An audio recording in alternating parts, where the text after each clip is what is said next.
First of all, I'm from Mali, West Africa. Yeah. You know, if you just say any West African country, you know, especially for the kids, Yeah. soccer is the priority. You know, Is the heartbeat. it's just you're born, once you start walking, you already have a soccer ball, you know, in your feet. Yeah. You know, every parent want their kid to be a soccer player, and then it's just one of the big changes for me, especially when I came to Canada, was the difference in culture in terms of childhood differences.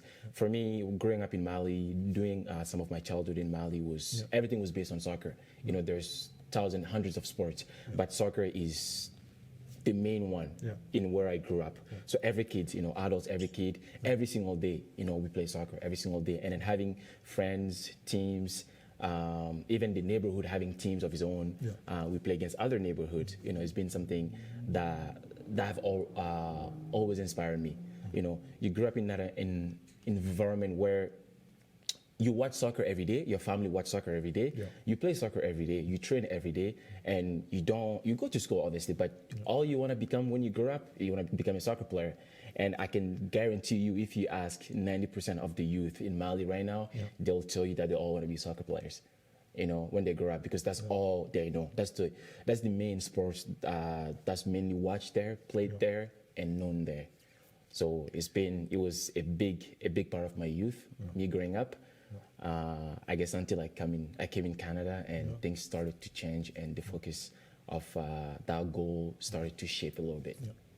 Talk about your soccer playing childhood, and then now you're a pro, right? So let's talk about all of that stuff, how it happened. Because you know what, if everybody wants to play soccer in that country, that means, you know, the best of the best are, you know, come up, right? So talk about that, and then how was it, you know, playing soccer? Talk about some of your tournaments in your country. I remember winning my first tournament. Actually, I was 7. It was just a kid. It was very small. I actually have pictures. I'll see if I can find a picture. I'll send them to you.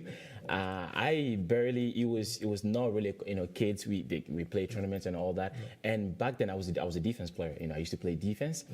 And I still remember. I have few memories, you know, from that time, but not a big picture. But it was a moment where the love of soccer was really there for me, you know, not just for me, but for my family. You know, we had I guess it's safe to say that I could see a future in soccer for me since that age. So I do remember winning that first title, and then it was just, you know, community, and then the parents are happy, you take pictures and all that, you go home, you have the medals, you know, which was made out of plastic, but back that, you know, it was plastic. It wasn't even metal. So it was plastic, but it was a great feeling, you know, just knowing that you've achieved something and parents being happy for you, you know, because you're happy.